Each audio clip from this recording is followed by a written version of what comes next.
¿Lo de Cristo, hermanos? ¿Cómo se siente volver a casa? Ya extrañábamos este momento, ¿verdad?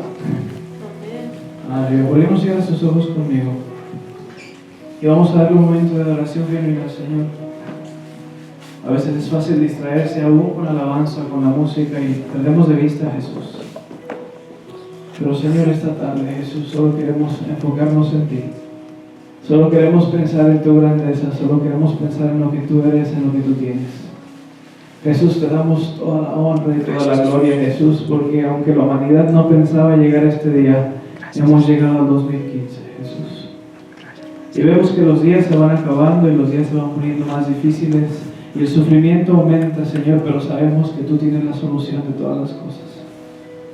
Y Jesús, yo sé que quizás el 2014, Señor, me la pasé tan distraído y nos la pasamos pensando en cosas que quizás nos hicieron más daño de lo que nos ayudaba. Jesús, que este año emprendemos con este servicio y emprendemos confiando que tú ya tienes un plan, que tú ya tienes todo preparado y que tú vas a hacer algo glorioso este año, Jesús. Señor, si en 2014 no logramos conocerte como tú te mereces, Señor, ayúdanos a conocerte este año. Si el año pasado, Jesús, no pudimos darte la gloria y la honra como tú te mereces, Jesús, que este año sea un año de victoria. Jesús, yo creo que emprendemos no solo un nuevo año, Señor, sino un nuevo comenzar en tu camino, Jesús. Gracias, Espíritu Santo, por este momento. Gracias, Espíritu Santo, por tu gracia. Gracias por tu fidelidad. Gracias, Señor, porque hasta este momento tú nos has ayudado. En el nombre de Jesús, denle el aplauso más fuerte que le hayan dado a Jesús.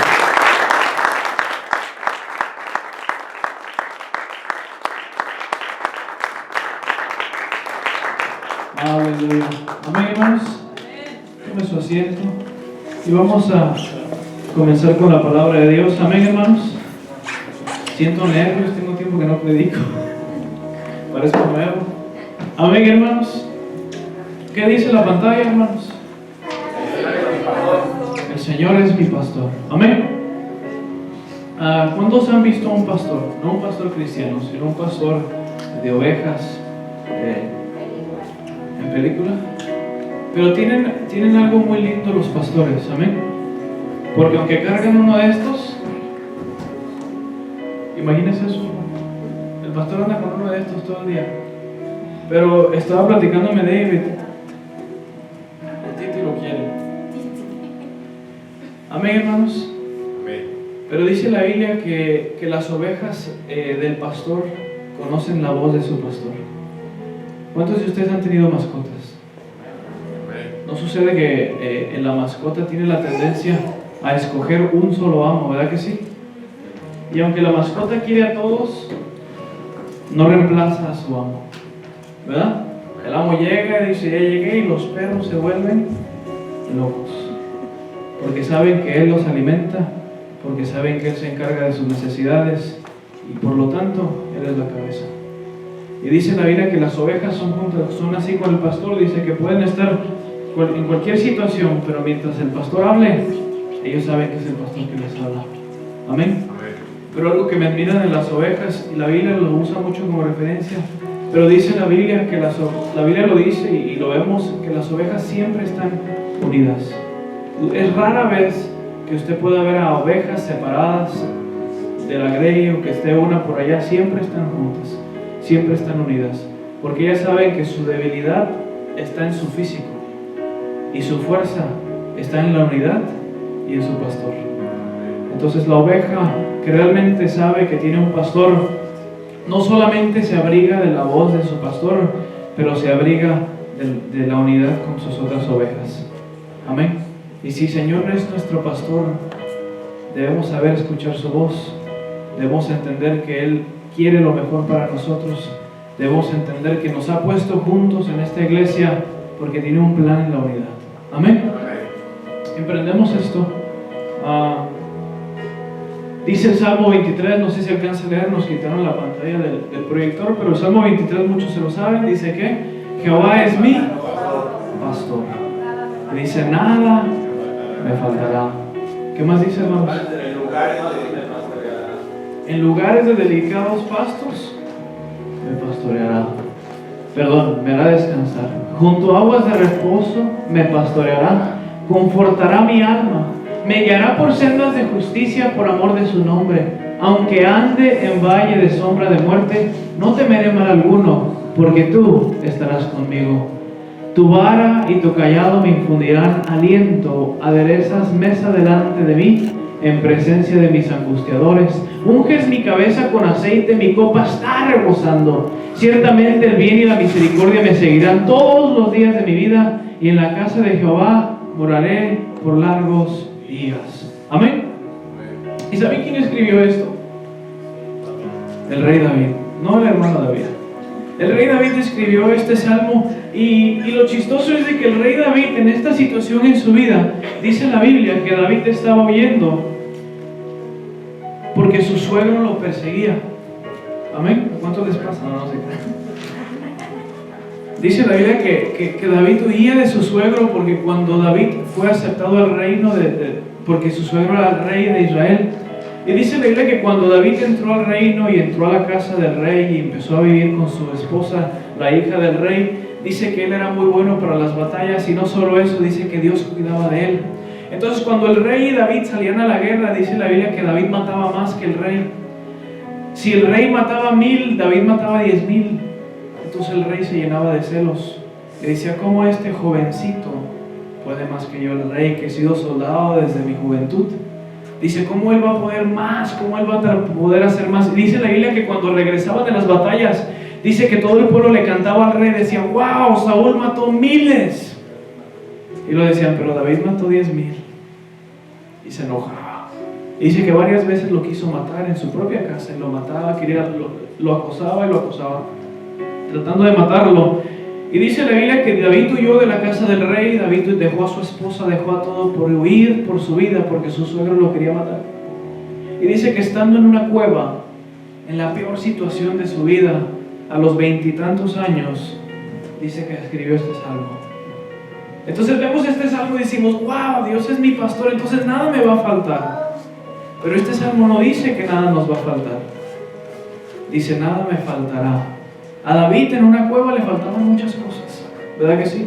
A David le faltaba mucho, le faltaba el descanso, le faltaba su esposa, le faltaba todo lo que él necesitaba. Pero él sabía y decía: bueno, si Dios es mi pastor, si Dios es el que cuida de mí, aunque me halle en este valle de sombra de muerte, aunque me siento afligido, aunque no me siento bien, yo sé que Dios tiene descanso para mi alma. Yo sé que Dios tiene un día mejor que este. Amén.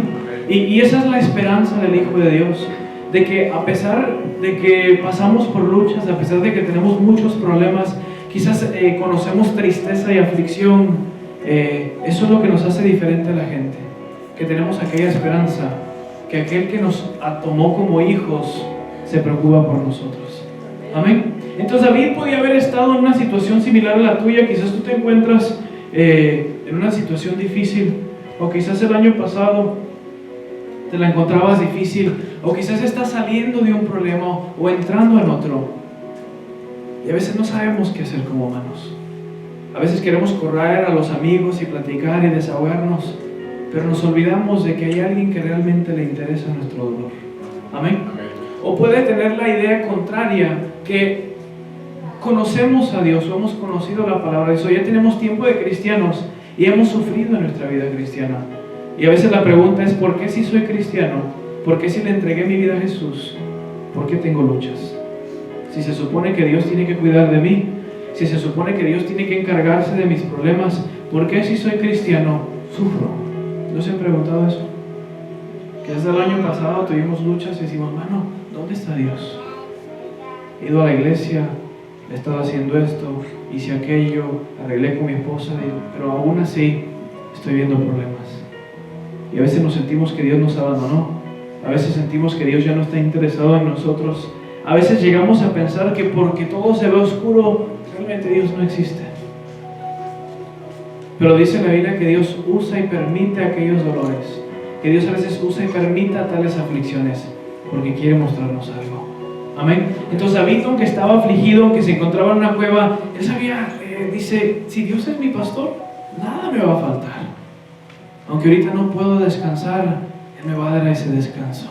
Aunque ahorita tengo mucha sed y hambre, Él me va a poner sobre aguas de reposo. Y se pone a pensar y dice, Señor, dice, tú me sirves la mesa. Si vemos el versículo 5, dice, aderezas mesa delante de mí en presencia de mis angustiadores. Dice, aquellos que me odian, aquellos que me causan dolor, dice, tú me vas a servir la mesa delante de ellos. Dice, mi copa está rebosando. Y dice, lo único que deseo es poder estar en su casa. ¿Sí o no dice eso?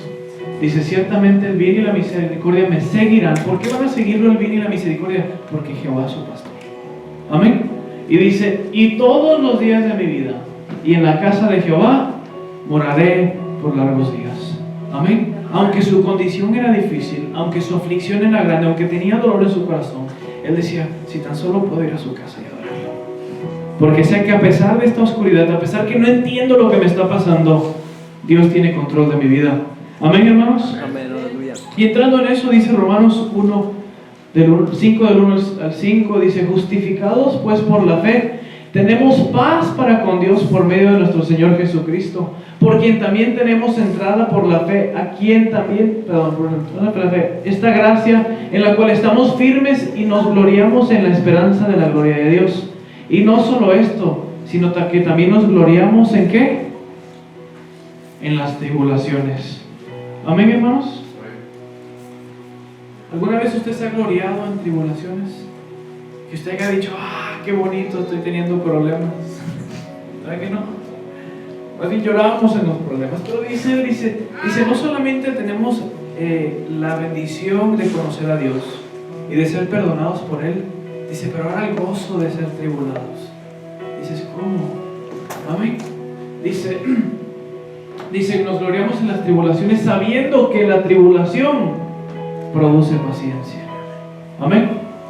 Dice, y la paciencia prueba, y la prueba esperanza, y la esperanza no avergüenza, porque el amor de Dios ha sido derramado en nuestros corazones por el Espíritu que nos fue dado. Entonces, ¿qué está diciendo Pablo? Pablo dice, me da gusto que tengo problemas, dice, porque estos problemas me van a ayudar a ser más paciente. Dice, y esta paciencia me va a ayudar a ser más fuerte. Y esta fuerza me va a ayudar a tener más esperanza en los momentos más difíciles. ¿Sí me voy a explicar?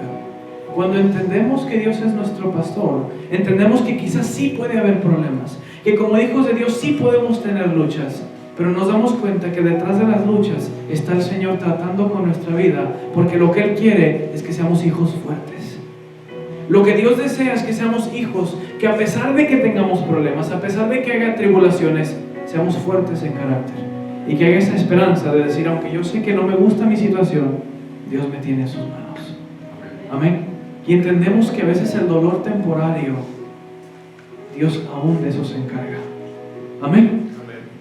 Yo tengo varios días pasando por una aflicción personal, pero es lindo porque aún en nuestras aflicciones personales donde decimos, bueno, quizás Dios no tiene nada que ver con esto, son mis emociones, es algo que yo siento, es algo que yo tengo. Vemos como aún en eso Dios nos ayuda. Amén. Ayer estábamos en reunión los hermanos y en la reunión, mientras estábamos platicando, yo sabía lo que yo sentía en mi corazón. Yo sabía la lucha que yo tenía personal y sentía el dolor y decía, Señor, si estás conmigo, ¿por qué siento esto? Si estás conmigo, ¿por qué yo siento este dolor? ¿Por qué me siento tan afligido? Y es lindo porque mientras estábamos platicando, yo me desahogué con los hermanos, empecé a abrir mi corazón. Yo sentía como los brazos de Dios me abrazaban. Y estábamos orando por un joven, y aunque quería orar por él y enfocarme en el joven visita que teníamos presente, no podía dejar de llorar, porque yo literalmente sentía unos brazos que me abrazaban. Y levantaba mis manos y le daba gloria a Dios porque Dios no dejaba de abrazarme. Pero aún así, aunque Dios me estaba abrazando y quedé quebrantado y no podía explicar lo que estaba sintiendo, me di cuenta que era necesario que yo sintiera lo que sentía, porque por medio de ello Dios estaba tratando conmigo. Amén. Pero como hombres no nos gusta el dolor, no nos gusta la lucha. Amén. Muchas veces no es algo financiero, muchas veces tenemos problemas matrimoniales. Y decimos, Dios, si te entregué mi vida, Señor, si ya esto, Señor, si ya me bauticé, si mi esposa se bautizó, ¿por qué tenemos estos problemas? Pero aún en esas cosas vemos que Dios tiene cuidado de nosotros. Amén. Y Dios nos da un consejo, y a veces es difícil de tomarlo, Pero el consejo que Dios nos da es esto. Dice, al cual resistid firmes en la fe. Dice, sabiendo que los mismos padecimientos se van cumpliendo en vuestros hermanos en todo el mundo. Mas el Dios de toda gracia, que nos llamó a su gloria eterna en Jesucristo, después que hayas padecido un poco de tiempo, Él mismo os perfeccione, afirme, fortalezca y establezca. A Él sea la gloria y el imperio por los siglos de los siglos. Dice, quiero que entiendas que no eres el único que está sufriendo. Qué palabra, ¿no? Dice, quiero que entiendas que tú no eres el único que tienes problemas. Que hay miles de cristianos con tu misma condición en todo el mundo. Dice, pero entiende algo. Dice, aunque la lucha aparentemente a tus ojos es muy difícil, aunque a veces no la vemos o no la entendemos o no queremos aceptarla, quiero decirte que Dios, por medio de las luchas que estás teniendo, Dios tiene planes de fortalecerte. Dios tiene planes de hacerte más fuerte en tu carácter, de darte más fuerzas para lo que viene. Amén. Amén. Y es asombroso porque muchas veces no entendemos los planes de Dios. Y ayer platicábamos y le digo, hermanos, es que Dios nos sigue viendo como bebés. Aunque nos sintamos adultos, nos guste o no, Dios nos sigue viendo como bebés. Amén.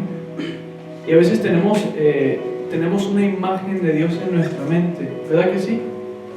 ¿Qué imagen de Dios? Si usted pudiera ponerle un rostro a la cara de Jesús, ¿qué rostro usualmente usted ve? ¿Ve una sonrisa de Jesús? A veces no, ¿verdad? A veces es difícil ver la sonrisa de Jesús. Yo pienso, y estoy más seguro de creerlo porque a veces yo pienso que esa es la imagen que yo tengo, pienso que la mayoría de los cristianos tienen una imagen de Jesús así como ¿qué estás haciendo? ¿Verdad que sí? Como que cuando pensamos en Jesús, como que nos está viendo así como amén. Pero dice la Biblia que Dios nos ve con una sonrisa. ¿Saben por qué Dios nos ve con una sonrisa? Porque aún los pensamientos inmaduros y las decisiones incorrectas que muchas veces tomamos, Dios ya sabía que las íbamos a tomar. Aún nuestros reclamos y nuestros dolores, Dios ya sabía que los íbamos a hacer. El plan de Dios no es que le reclames y que te quejes, sino que entiendas que por medio del poco sufrimiento que estás pasando, Dios tiene algo mejor para ti. Amén. Porque aparentemente creemos que el plan de Dios es que seamos felices, ¿sí o no? Decimos, bueno, Dios quiere que sea feliz, pero no. El plan principal de Dios no es que seamos felices. El plan principal de Dios es que seamos como Él. Amén. Amén. Entonces, aunque a veces el problema físico o temporario que puede estar en nuestra vida sea muy difícil y no entendamos el dolor o la aflicción que nos causa, Dios tiene un plan detrás de ello. Porque quizás por medio del problema por el cual estás pasando, Dios te está mostrando una área en tu corazón. Amén. Quizás por los problemas matrimoniales que estás teniendo, Dios quiere sacar a flote tu orgullo y que te des cuenta que hay algo que te está impidiendo de acercarte a Él. Y hay veces que si no hubiera problemas no entendiéramos nuestra condición real. Si toda la gente nos aceptara tal y como somos, si toda la gente nos quisiera tal y como somos, nunca cambiaríamos como somos. Pero Dios pone tal que yo vivo en eso. Dios pone tales momentos, Dios pone tales situaciones para que entendamos que Dios anhela que seamos mejores. ¿Sí o no? Yo he tenido conflictos aún con hermanos de la iglesia y digo, mano, ¿cómo me puede haber peleado con este hermano? Pero me doy cuenta que por medio de tal persona Dios quería enseñarme algo. Pero no queremos verlo así, ¿verdad que no? Es muy difícil verlo así. Queremos quejarnos y echarle la culpa al diablo y a la esposa y decirle que es una... Decía el hermano Rubén, decía que no la terminaron de educar, decía. Entonces muchas veces nos pasa que nos queremos quejar con todo el mundo y echar la culpa a todos sin ponernos a pensar que Dios tiene un plan más grande que lo que están viendo nuestros ojos. Amén, hermanos. Amén.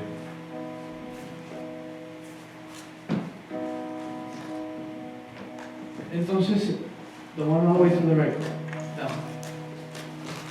Amén. Entonces dice que que las tribulaciones temporarias son para que Dios nos perfeccione. Amén. ¿Cuántos no tienen problemas? Amén. Nadie tiene problemas. Todos tenemos problemas, ¿verdad que sí? Y todos tenemos unas áreas en nuestra vida que dijéramos, si Dios quitara esto, o si Dios arreglara aquello, o si Dios cambiara a esta persona, O si Dios me diera aquel dinero que necesito porque lo debo. Pero si nos damos cuenta, hay veces son esas situaciones que nos hacen mejor. Hablaba con una joven y esta joven me decía, me empezó a contar su vida y me contaba de cómo su padre, cuando tenía 10 años, su mismo padre quiso abusar de ella. Y cuando a mí me contaba esto, a mí me dio asco, casi quería vomitarme nomás de escucharlo. Y no lograba concebir el pensamiento y decir, ¿cómo es posible que un padre logre ver esto? Pero ella me dice, Leo, me dice, no lo entiendo, pero me dice, por esa razón yo vine a los pies de Cristo. Me dice, y pues por ese incidente, por eso que me pasó, dice, yo pude entregarle mi vida a Dios. Dice, ahora lo perdono. Ahora dice, no me importa, dice, yo sé que Dios me acepta tal y como soy. Dice, pero al momento, dice, fueron muchos años de sufrimiento, pero me di cuenta que Dios estuvo trabajando conmigo.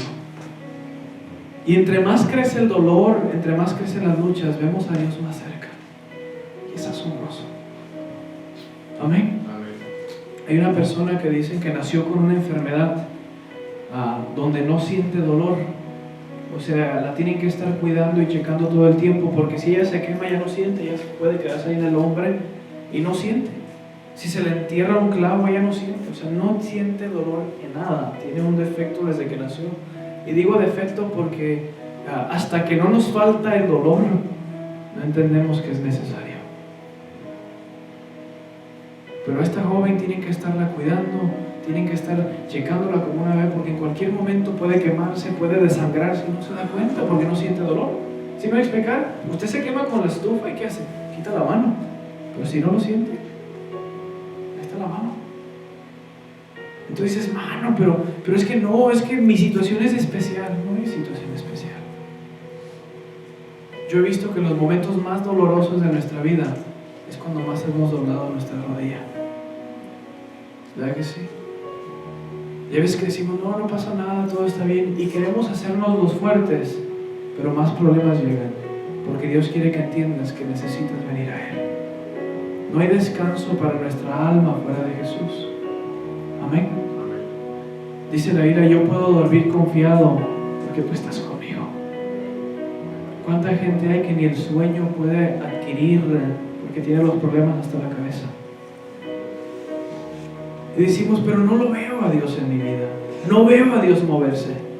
Pero después pasa el tiempo y viste cómo solamente Dios pudo haberte sacado de esa situación. Amén. Yo lo vi en mis padres. Yo pienso que fuimos por mucho tiempo de mitad corazón hacia Dios, pero en cuanto Dios decide tocar nuestra casa y mi hermano es deportado y llevado a México, es cuando realmente clamamos, es cuando realmente quisimos creerle, es cuando realmente queríamos creer en milagros, pero porque el dolor estaba presente. Amén. Y es el problema del ser humano, que mientras todo está bien tendemos a olvidarnos de Dios. Debemos olvidarnos de la gente, pero son los dolores personales que nos recuerdan que necesitamos un Salvador, que solamente Él puede saciar nuestra vida. Amén. Digo esto con confianza de que el hermano David está aquí. Había una joven que Dios la usaba muy lindamente en la iglesia, pero por 1000 razones se fue de la iglesia. Tuvo un novio y este obviamente no conocía de Dios. Pero pasando tiempo, estas dos personas juntas, ella se alejó de Dios, ya no quería nada con Dios. Y nosotros seguimos orando por esa joven para que Dios la alcanzara, para que Dios hablara a su corazón. Y cuentan ellos que de repente, de estar bien, dicen ellos que llegaron a la policía a tocarla a su casa, les pidieron que se salieran de su casa y en este frío se estaban quedando a dormir en su carro. Ahora el joven David les abrió la puerta de su casa a estos jóvenes y David les está compartiendo la palabra, pero él mismo reconoce y dice, si aquello no me hubiera pasado, yo voy a buscar a Dios. Dice, yo estaba adicto a las drogas, dice, ni mis hijos me quitaban la adicción, aunque me lo pedían, dice, yo ahora vengo y no sé qué hizo Dios por medio de David, dice, pero ahora ya ni siquiera quiero verlas. Pero él reconoce y dice, si Dios no me hubiera pasado por ahí, yo no hubiera venido a Cristo. ¿Cuántas veces no estamos así? El problema no es de que Dios nos llame por medio de la aflicción. El problema es de que ya como cristianos no queremos aceptarla. Sabemos que Dios nos llamó. Por ejemplo, el hermano José Luis tiene una historia increíble de que estaba a punto de la muerte. Dios lo rescata, Dios sana su cerebro. Tu cerebro, ¿no, bro? Creo que le detectaron gusanos en la cabeza. Le decían que no le daban mucho tiempo de vida. Él ora a Dios, hace un pacto con Dios que le va a entregar su vida. Desaparecen los gusanos, desaparece la cicatriz y lo dañado de su cerebro. Dios lo sana y le entrega su vida al Señor. Y dices, wow, Dios me rescató. Dios tuvo que hablarme de esa manera, si no, no venía. El problema es de que ya que entramos al camino de Dios, viene el problema, viene la aflicción y le echamos la culpa al diablo. Y le echamos la culpa al vecino. Y nos enojamos contra Dios que nos ha abandonado. Pero no entendemos que Dios no ha dejado de trabajar con nosotros. Que atrás del dolor, atrás de la aflicción, Dios tiene un plan. Amén. Dios tiene un plan precioso. Y cuando logramos entender eso, podemos sonreír al problema y decir, mi Dios va a arreglar esto. Pero algo Dios quiere decirme. Amén. Yo he visto a Dios hablarme más en mis aflicciones, más en mis problemas, que en mis momentos de gloria. Amén. Pero es difícil verlo, porque no nos gusta el dolor. Amén. Pero dice esto la Biblia, dice, si hijos también herederos de Dios y coherederos con Cristo, si es que padecemos juntamente con Él, para que juntamente con Él seamos, ¿qué? Glorificados. Si padecemos juntamente con Él, también con Él vamos a ser glorificados. Dice, pues tengo por cierto, bueno, no sirve la pantalla. Tengo por cierto que las aflicciones del tiempo presente no son comparables con la gloria venidera que en nosotros ha de manifestarse. Dice, tengo por cierto que los dolores, el dolor que tú estás pasando, la aflicción que sientes, no es nada comparada con lo que Dios tiene preparado si te aguantas, si logras creerle hasta el último minuto. Ahorita es fácil creerle a Dios, ¿verdad que sí? Pero en el momento de la aflicción es bien difícil. Pero Dios te dice, yo te prometo que si tú me crees en lo más difícil, donde sientes que ya no puedes, la gloria que vendrá después va a ser hermosa. Amén. Y no sé si ustedes han visto películas de guerras, aún de las antiguas, pero las guerras es mucha tribulación, es mucho dolor, es mucho sufrimiento. Pero si un ejército no pasa por tales pérdidas, jamás puede ver el triunfo. Entonces, como buen soldado, tenemos que aceptar que en cualquier momento podemos padecer pérdidas. Pero si no peleamos, nunca alcanzaremos triunfo. Aunque la pelea traiga pérdidas, aunque la pelea quizás nos duela o nos cueste un precio muy alto, la gloria que viene después es mucho mejor. Amén. Y no sé ustedes, hermanos, pero cómo quisiéramos a Dios moverse en nuestros dolores, ¿verdad que sí? Y yo creo que es donde Dios más se mueve. Pero creo también que en los dolores es donde el hombre es más cegado, ¿verdad que sí? Cuando usted tiene un problema muy grande y está estresado, usted no ve otra cosa más que su problema, ¿verdad que sí? No podemos. Les contaba la otra vez, dice la Biblia que Pedro estaba sobre el barco. Y dice la Biblia que Jesús venía de lejos y lo vio de lejos y le dice, vino un fantasma. Y Jesús le dice, no teman, yo soy. Entonces le dice, Señor, si realmente eres tú, haz que yo vaya a ti. Y Jesús le dice, vente. Entonces Pedro, confiando en que Jesús le dijo que se viniera, está en una barca, está en el medio del mar. Y Pedro se baja de la barca y empieza a caminar sobre el mar. Imagínense eso, ¿no? Eso es glorioso. Pero dice la Biblia que mientras Pedro caminaba sobre el mar, dice la Biblia que las olas se empezaron a levantar y que había una tormenta y el aire soplaba y el agua se levantaba en la lluvia. ¿Y saben qué hizo Pedro? Comenzó a ver las olas y la lluvia y todo lo que estaba al lado y dejó de ver a Jesús. Y cuando él quita su vista de Jesús, al que estaba siguiendo, y comienza a ver las olas, se da cuenta que se está ahogando. Y después grita, socorro, le dice, ayúdame. Y Jesús lo saca, les platicaba la otra vez. ¿Ustedes creen que Jesús lo sacó? Le dijo, Pedro, ¿tragaste agua? ¿Verdad que no? No le digo si tragó agua, si estaba bien, nada. Jesús le reclama y le dice: Pedro, Pedro, ¿por qué dudaste? Le dice: hombre de poca fe. ¿Por qué Jesús usa una reclamación tan fuerte? Porque Él mismo le dijo que se viniera. ¿Acaso Dios no te llamó a seguirlo? Dios te llamó a seguirlo. ¿Acaso Él no te dijo que iba a estar contigo? Entonces, ¿por qué te estás ahogando en un vaso de agua? ¿Por qué sentimos la desesperación si Dios prometió estar con nosotros? Porque tenemos la tendencia de voltear a ver el problema y decir: está demasiado grande, no puedo con esto. Y como somos seres humanos, y la mayoría de la gente que conocemos desde nuestra niñez se ha dado por vencida con nosotros, o en el trabajo, cuando el trabajo no te gusta, tenemos la tendencia de decir: bueno, como ya no me gusta, mejor me voy y abandonamos los trabajos. Como tenemos la tendencia de que cuando un amigo ya no te cae bien, ya no le hablas al amigo. Como tenemos la tendencia de que cuando íbamos a la escuela y no nos gustaba o nos daba flojera, nos echábamos la pinta. Tenemos la tendencia a darnos por vencido aún en nuestros problemas, porque tenemos esa costumbre. No puedo, entonces mejor me doy por vencido. Es muy difícil, ¿por qué intentarlo? Y vivimos vidas mediocres, vivimos vidas sufriendo eternamente porque nunca se acaba el sufrimiento, porque ahí quisimos quedarnos. Ese es un gran problema. Que diciendo que conocemos a un Dios vivo y un Dios grande, seguimos dependiendo de nuestras propias fuerzas. Pedro, cuando se dio cuenta que lo había regado al voltear a ver el problema, no empezó a nadar, sabía nadar, era pescador. Empezó a gritar a aquel, porque él sabía que solo había uno que podía salvarlo. Amén. Como hombre, pues empieza a nadar, ¿sí o no?